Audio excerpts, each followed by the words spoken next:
Fala galera, beleza? Mais uma aula aqui de economia e hoje vamos falar mais especificadamente sobre políticas macroeconômicas. E são quatro os objetivos ali da política macroeconômica, principalmente meta de crescimento, distribuição de renda, estabilidade de preços e a redução do desemprego. Porém, quando a gente coloca isso tudo em pauta, é difícil que os governos consigam fazer com que tudo isso seja alcançado ao mesmo tempo. Muitas vezes, um acaba entrando em conflito com o outro. E aí o governo tem que dar prioridade para aquilo que ele considera mais importante naquele determinado momento. Por exemplo, se a gente tem um período que a instabilidade de preços está muito longe do desejável, o governo vai sacrificar um pouco do crescimento econômico para conseguir fazer com que a estabilidade de preços seja atingida. A gente já viu nas outras aulas ali o problema que a inflação causa, então esse é um dos maiores que a gente tem que evitar. Depois que a inflação está controlada, aí sim a gente vai começar a pensar um pouco mais em crescimento econômico e em distribuição de renda e redução do desemprego. Então, principalmente aqui no Brasil, esse é um dos maiores problemas. Tanto que a gente vê assim que a distribuição de renda aqui no Brasil quase nunca foi prioridade. A gente é um dos países mais desiguais do mundo. E a desigualdade por si só não é ruim. É que a desigualdade muito grande, ela também acaba prejudicando a economia como um todo. Tem países que a ascensão social ela é muito mais rápida, né? Se você nasce numa classe mais pobre, até você chegar à classe média, demora 2, 3 gerações, né? Em países como a Dinamarca. Já em países como o Brasil, isso aí vai levar 7, 8 gerações. E isso acaba resultando em outros tantos problemas aí, né? Que vocês conhecem muito bem. A questão do desemprego também fica refém da estabilidade de preços, né? Porque se a economia está passando por um período de inflação, o governo vai aumentar as taxas de juros, né? Como veremos aqui para frente, e isso vai causar uma redução dos investimentos, uma redução do consumo, principalmente por conta do crédito que fica mais caro, e isso vai resultar lá na frente numa redução do nível de emprego. Então a gente tem ali que numa recessão, né? Ou seja, quando a gente tem um desemprego elevado, a inflação ela vai tender a cair, já que as empresas irão buscar desovar aqueles estoques acumulados por não haver demanda. E também, aliado a isso, temos a questão da ociosidade da indústria, que é um dos números mais importantes a se considerar quando a gente fala de inflação. E o que isso significa? Quando a gente tem uma empresa, a gente tem um tanto mínimo que a gente tem que produzir para pagar as nossas contas, né, os nossos custos fixos e também manter as máquinas funcionando ali muitas vezes. Mas também tem um máximo ali que a gente pode atingir, e a decisão de expandir essa capacidade para algo maior, ela muitas vezes é demorada e complexa, né? Porque a gente não pode dar tiro errado quando a gente está falando sobre investimentos, né? Vai que uma empresa acha que ela pode atender uma demanda muito maior do que ela gostaria de atender, isso acaba acarretando muitos custos para a empresa no decorrer da sua história. Por exemplo, se a empresa está indo bem, vendendo lá um restaurante 100 refeições por dia, e aí ela resolve expandir a sua capacidade para ser capaz de atender 300 refeições, mas ela não consegue expandir a sua demanda, aquela capacidade ociosa acaba se tornando um custo e pode inviabilizar a atividade da empresa. Então, ela nem pode jogar muito a mais nem muito a menos. Então, quando a gente tem um período de crise, muitas vezes as empresas elas não reduzem o seu potencial de produção, porque isso também gera custos, né? Vejam aí as montadoras de automóveis. A redução foi tremenda ali na pandemia. Teve mês que a gente chegou a vender menos de 2.000 carros, né? Ali no auge, ali, se não me engano, em abril ou maio. E isso para uma demanda esperada ali de mais de 200.000 carros, né? E aí o que as empresas vão fazer? Vão demitir seus funcionários? Vão vender as suas máquinas, né, e depois vão ter que recontratar e comprar a máquina de novo? Isso não é viável, né, porque os custos de demitir e recontratar as pessoas é muito maior do que mantê-las em umas férias coletivas, por exemplo. E se a ociosidade está alta, a gente não espera também um aumento no nível de preços. Então está tudo conectado, porque se a ociosidade está alta, primeiro as empresas irão aumentar a sua oferta para depois, quando elas já estiverem num ponto em que a sua capacidade produtiva já está num limite, aí sim ela vai começar a pensar em aumentar os preços. E a política macroeconômica ela vai envolver a atuação do governo sobre a capacidade produtiva, quando a gente fala da oferta agregada, e as despesas planejadas, quando a gente fala da demanda agregada. E o objetivo geral aqui é permitir que a economia opere num pleno emprego, com baixas taxas de inflação, uma distribuição de renda justa e que ela cresça de modo contínuo e sustentável. Então não adianta a gente querer crescer 10% esse ano a custo de crescer nada ano que vem. A gente tem que ter um certo crescimento sustentável. Então é melhor que a gente cresça nem muito além do que a gente pode em determinado ano, porque se a gente cresce demais, isso vai acarretar em inflação, porque a demanda ela tem que crescer junto com a oferta. Porque se um dos dois entra em descompasso, aí a gente tem uma distorção nos preços. Por exemplo, se a economia cresce demais e a demanda começa a pressionar a oferta de produtos para consumir mais e a gente não tem essa capacidade de ofertar, aí sim a gente começa a ver uma pressão ali mais forte sobre os preços. E são 4 os principais instrumentos ali para se atingir esses objetivos. A política fiscal, que a gente já viu um pouco nas aulas anteriores, a política monetária, a política cambial e as políticas de renda, que veremos numa próxima aula ali. Então, se tratando da política fiscal, sempre que a gente falar em política fiscal, vai ser aqueles instrumentos que o governo dispõe para arrecadar tributos e como que ele administra suas despesas. Então, a política fiscal é feita de redução ou aumento de tributos ou impostos e redução ou aumento dos gastos do governo.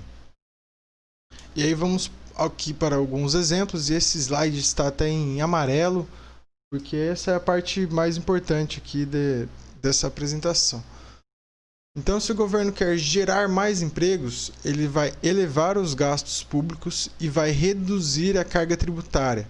Aconteceu já muitas vezes, né, quando o governo uma vez reduziu aí o IPI da linha branca ou dos automóveis, né, para incentivar o setor automobilístico e o setor industrial ali que produz geladeiras e fogões. Então ele estava querendo que as pessoas consumissem mais daqueles produtos, então ele diminui os impostos, então os preços relativos acabam sendo menores, que incentiva a demanda. E também ele pode, né, isso no caso dele reduzir a carga tributária. E também ele pode fazer obras como construir estradas, construir escolas, né, gastar dinheiro, né, de certa maneira.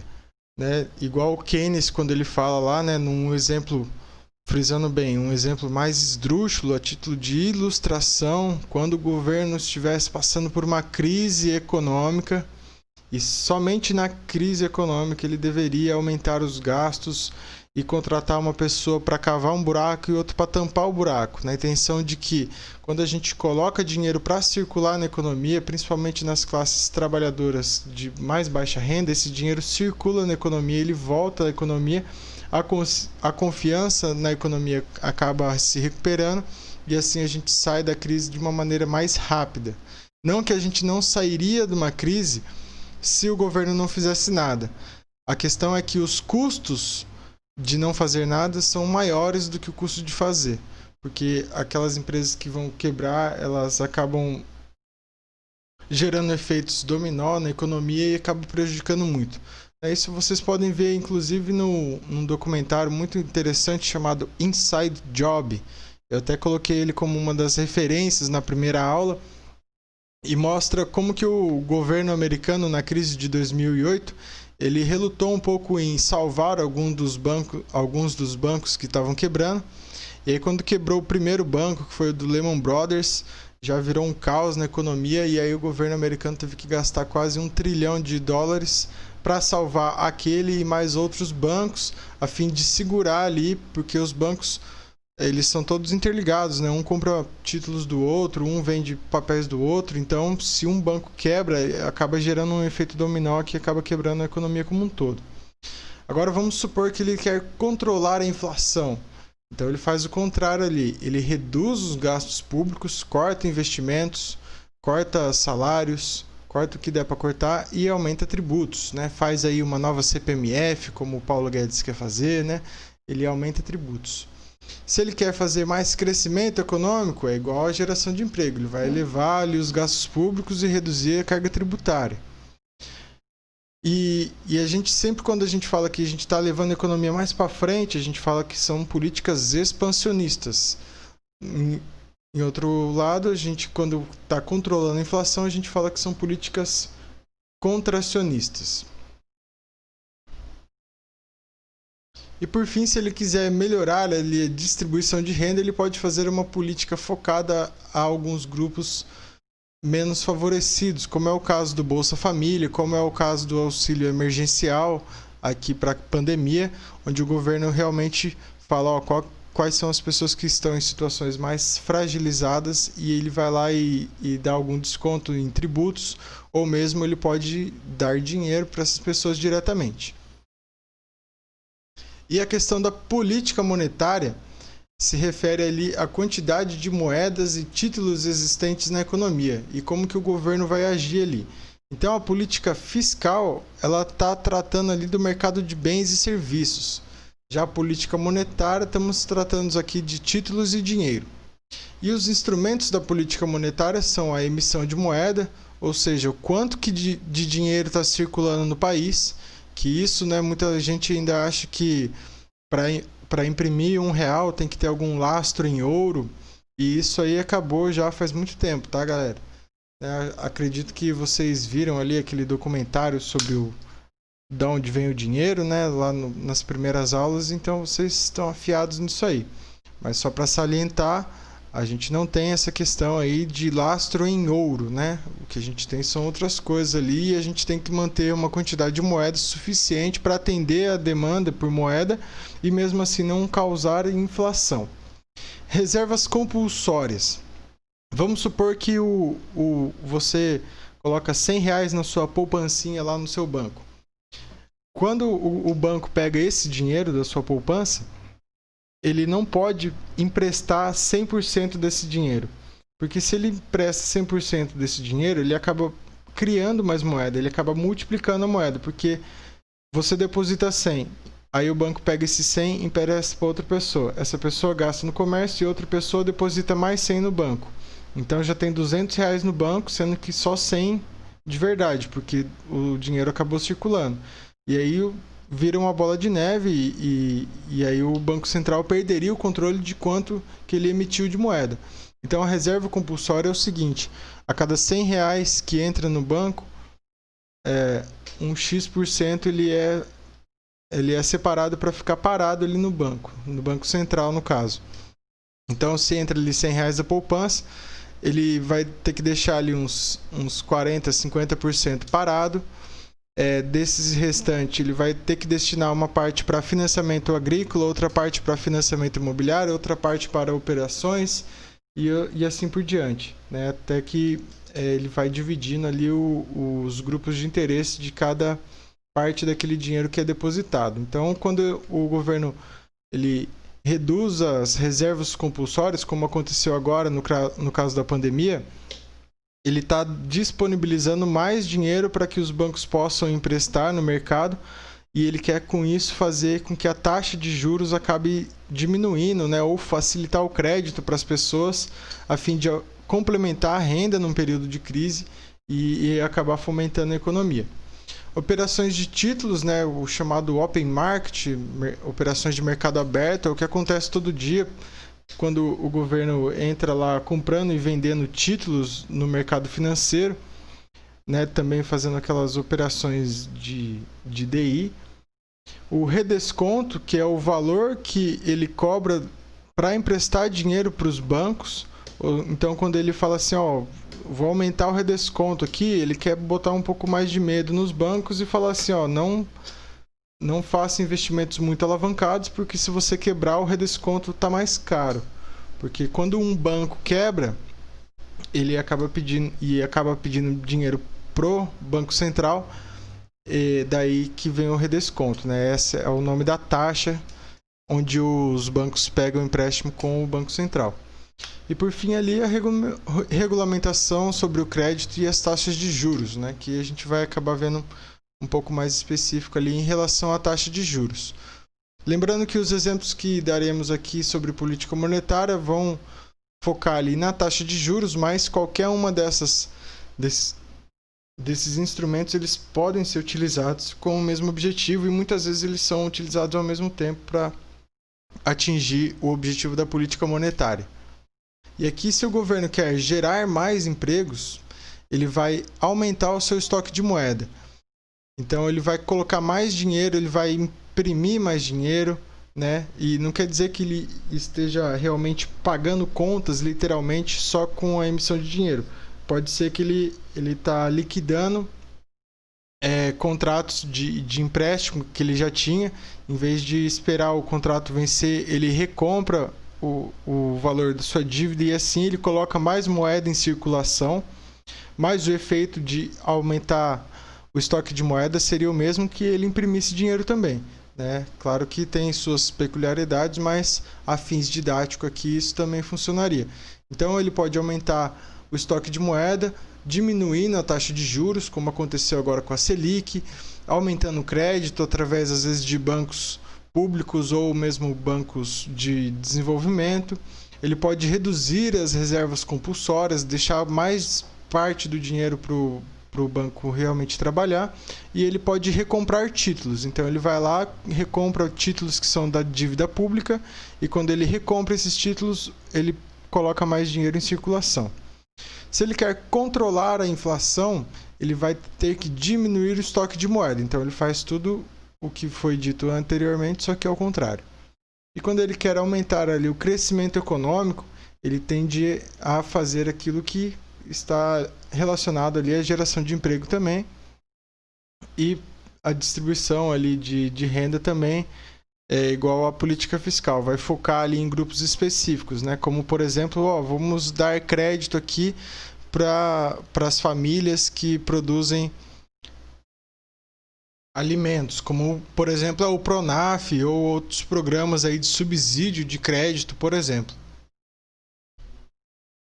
E aqui a gente tem uma definição aqui do mercado monetário. Então, de um lado temos a oferta de moeda, que é determinada pelo governo. O governo realmente, através do Banco Central e das suas autarquias, vai falar, é esse X de moeda que vai circular aqui na economia. E temos do outro lado a demanda por moeda. E a demanda por moeda, ela deriva da renda nominal das pessoas, da taxa de juros que... né, do preço do dinheiro, né, a taxa de juros nada mais é do que isso, e a função ali de juros, né, ele nada mais é do que uma função de juros. E a moeda é um conjunto de ativos na economia que as pessoas usam regularmente para comprar seus bens e serviços de outras pessoas. Então, para a gente definir que a moeda é realmente uma moeda, ela precisa ser um meio de troca, ser uma unidade de conta e uma reserva de valor. Muita gente questiona, né, sobre o Bitcoin. O Bitcoin ele pode ser usado como moeda, ele vai um dia substituir o dinheiro, e muitas dessas funções ele realmente cumpre, né, principalmente ser um meio de troca, né, porque tem mais estabelecimentos a cada dia que aceitam criptomoedas. Ele é uma unidade de conta, mas o problema é que ele não é uma fonte segura de reserva de valor, porque a oscilação do Bitcoin é muito grande, assim como de todas as criptomoedas, e as oscilações são difíceis de prever e de ter um grau de de segurança que façam com que isso realmente seja um lugar onde você vai colocar a sua poupança. Então, por enquanto, isso aí está mais a fins de especulação do que realmente de reserva de valor. E a oferta de moeda é a quantidade disponível de papel moeda ali na economia ou de meios de pagamento. E considerando os meios de pagamento, a gente divide ali na economia entre M1, M2, M3 e M4, onde o M1 é o mais líquido e o M4 são os meios de pagamento menos líquidos. Lembrando o conceito de liquidez. Liquidez é a capacidade de um ativo se transformar em outro ativo. E o que é líquido por excelência é o dinheiro, né? Porque o dinheiro você consegue mais facilmente trocar ele por outras coisas. Se eu tenho, por exemplo, uma caneta e eu quero trocar a minha caneta por um caderno, eu tenho que achar alguém que queira uma caneta por um caderno, né? Se eu agora vou lá e troco minha caneta por um dinheiro e pego esse dinheiro e troco por um caderno, é muito mais fácil minha operação. Então, o M1 é o papel moeda em poder do público, mais os depósitos à vista em bancos comerciais. Então, isso aí tem liquidez imediata. A qualquer momento, esse papel moeda ele pode se transformar em qualquer coisa. O M2 é o M1 mais os depósitos de poupança, mais títulos privados. M3 é o M2 mais fundos de renda fixa e operações compromissadas com títulos federais. E o M4 é o M3 mais os títulos públicos. E a demanda por moeda? Porque alguém vai querer moeda, né? Parece meio óbvio, né? Por que você quer dinheiro? Então, porque alguém iria querer moeda? Para Keynes é para transações, né? Para você comprar e vender alguma coisa. Por precaução e, por último, para especulação, né? Caso você queira ganhar dinheiro ali em alguma oportunidade que você vai ver no mercado. E aqui como que funciona esse gráfico? De um lado temos a taxa de juros, que é representada pela letra I de interest. Ali do outro temos a quantidade de moeda, o M. E ali temos a demanda por moeda e a oferta de moeda. A demanda por moeda ela é negativamente inclinada em relação à taxa de juros, porque quanto maior a taxa de juros, menos dinheiro você vai pegar emprestado no banco. Menos dinheiro você vai querer realmente gastar. E se a taxa de juros está alta, você vai pegar o seu dinheiro que está sobrando, né, e vai especular ali, vai investir, e esse dinheiro investido normalmente é menos dinheiro circulando na economia. Já a oferta de moeda, ela parece uma reta ali, né, na vertical, e ela é assim porque ela é inelástica, ou seja, ela é fixa, porque é o governo que determina a quantidade de moeda que está em circulação. Então a taxa de juros ela deve ser tal que ela iguale ali a demanda por moeda com a oferta por moeda. E aqui o primeiro caso, né? A questão ali, vamos supor que haja uma elevação da renda nominal, ou seja, passamos o Y para o Y', né? Onde o Y' é maior do que o Y normal. E a taxa de juros seria maior também. O que acontece ali? Se a renda nominal aumenta, isso quer dizer que a curva MD, né, a demanda ali por moeda, ela vai passar um pouco para a direita, ela vai se deslocar para a direita, e temos ali o ponto inicial A, com a taxa de juros I e a quantidade de moeda fixa. Tudo mais constante, né, ceteris paribus, se a renda aumenta e a quantidade de moeda ofertada continua igual, isso vai gerar um aumento ali na taxa de juros, porque as pessoas vão demandar mais moeda para fazer suas transações. E aumentando a demanda, tudo mais constante, e a taxa de juros acaba se elevando. Aí o governo também pode fazer isso através da sua emissão de moedas, né? Ou daqueles instrumentos de política monetária que comentamos. Ele pode, com uma mesma demanda por moeda, tentar estimular a economia. Né? Por exemplo, ele pega e diminui a taxa de juros, ou ele emite mais papel moeda em circulação, né? E isso desloca aquele MS, que é a oferta de moeda, e o S vem de supply, do inglês, e isso vai fazer com que a taxa de juros acabe se reduzindo ali do I para o I'. E agora vamos ver esses efeitos, né? depois que a gente viu ali o efeito na taxa de juros e na quantidade de moeda ofertada, a gente vai ver ali como que isso acontece no mercado da oferta e da demanda agregada. Então, suponhamos que temos ali esse gráfico que mostra o nível geral de preços relacionado com o PIB e temos a oferta agregada e a demanda agregada. Vamos supor que o governo quer fazer uma expansão monetária, ou seja, a gente está numa pandemia e o governo quer incentivar a economia, quer botar mais lenha na fogueira para a economia ficar mais aquecida. O que ele vai fazer? Ele vai reduzir os depósitos compulsórios, vai comprar mais títulos públicos, porque quando ele compra, ele coloca mais dinheiro na mão das pessoas. Ele vai reduzir as taxas de redesconto para incentivar os bancos a emprestar mais dinheiro. Ele vai também reduzir a meta da taxa Selic. E com tudo isso junto, ele vai tentar deslocar ali a curva de demanda agregada para a direita, onde o resultado seria um Y maior, ou seja, o Y0 ele passa para o Y1, ali no ponto B do cruzamento da curva de demanda agregada 2 com a oferta agregada, mas o resultado também pode ser que haja um nível de preços maior, ou seja, mais inflação. Então o custo ali de aumentar o PIB é também deixar um pouco de lado a estabilidade de preços. Por isso que a gente falou ali no começo que muitas vezes os interesses da política macroeconômica podem ser conflitantes. Já vamos supor que a economia está muito aquecida e a gente está tendo muita inflação. Daí o governo tem que fazer exatamente o contrário.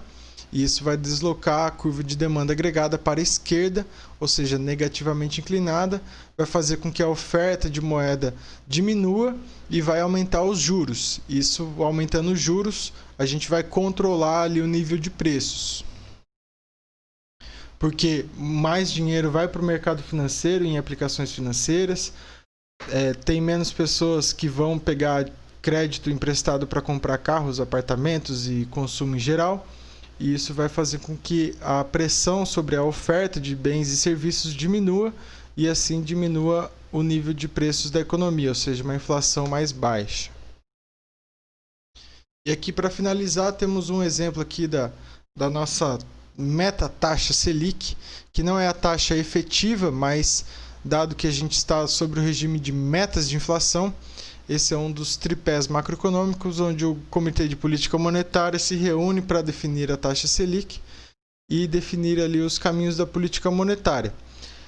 Então vocês podem ver que ali no começo, a gente já, no começo do Plano Real, a gente teve períodos que a taxa ficou até 42,5%, e uma taxa elevadíssima, mas a gente tem que entender que essa é uma taxa nominal e que isso depende também da inflação, porque não adianta nada a taxa estar em 40% se a inflação estiver em 35%, então a taxa real vai ser de 5%. Então a gente tem que sempre olhar a taxa real ou mesmo avaliar ali o quanto que a inflação está sendo no período. Depois a gente tem um período ali em 2002, que foi o pico ali de um pouco mais de 25%, que foi quando o Lula assumiu, que o mercado ficou bastante inseguro com a eleição do Lula, mas depois ele colocou o Henrique Meirelles lá, que é amigo do mercado financeiro, todo mundo já se deu um abraço, todo mundo ficou mais tranquilo e gradualmente a taxa de juros foi se reduzindo. Aliás, uma das grandes críticas ali ao presidente do Banco Central na época do governo Lula, o Henrique Meirelles, foi que tivemos períodos em que a inflação estava relativamente controlada, a níveis baixos, havia espaço para diminuir as taxas de juros e estimular a economia a ter um crescimento maior, mas mesmo assim o Henrique Meirelles ele manteve o conservadorismo exacerbado em muitas horas, né? Então vocês podem ver que a taxa sempre ficou ali acima de 12%, 10%, e isso fez da gente por muitos anos os campeões em taxas de juros ali pagando no mundo, né? Então muito do capital estrangeiro vinha aqui para o Brasil, eles pegavam empréstimo lá fora, emprestavam aqui e tirava a diferença da taxa de juros que tinha de fora para o Brasil. Isso foi muito feito. E aí depois a gente conseguiu reduzir bastante as taxas ali depois do primeiro mandato da Dilma.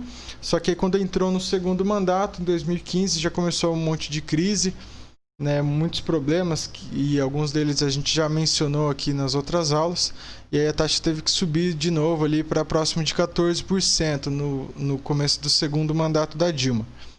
E aí depois, sim, nos períodos mais recentes, a taxa foi diminuindo bastante, muito por conta da inflação estar extremamente controlada, inclusive abaixo da meta de inflação que foi determinada pelo Comitê de Política Monetária, porque houve muito desemprego, né? O Brasil chegou a ter ali 14%, 13% de desempregados, a ociosidade aumentou bastante, então os níveis de preço estavam bem controlados, o governo precisava estimular a economia, e já que a política fiscal estava meio amarrada, porque o orçamento público ele não tem muita margem para manobra, né? Muito do orçamento do governo já está comprometido com despesas obrigatórias, né? E se não me engano, em torno de 5 a 10% ali de tudo que o governo arrecada, sobra para ele decidir ali onde que ele vai aplicar aquele dinheiro.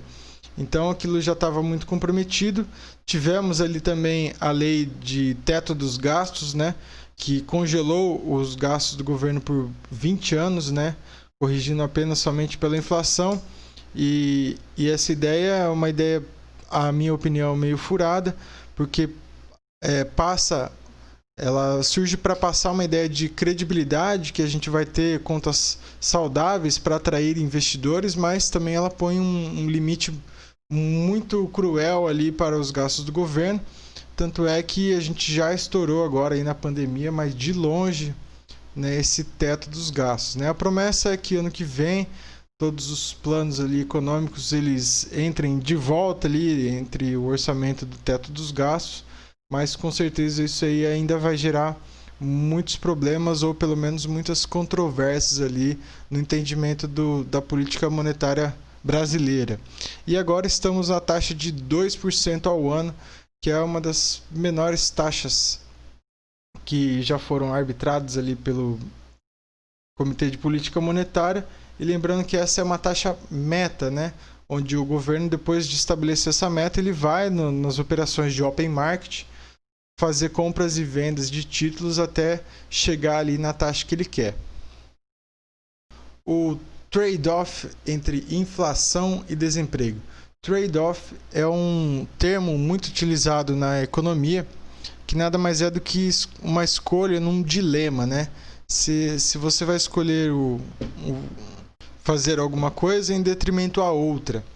E teve um cara que chamava Phillips, que em 1958 que ele descobriu que existia uma relação inversa. Quando a inflação estava alta, havia mais emprego. Quando a inflação estava baixa, havia mais desemprego.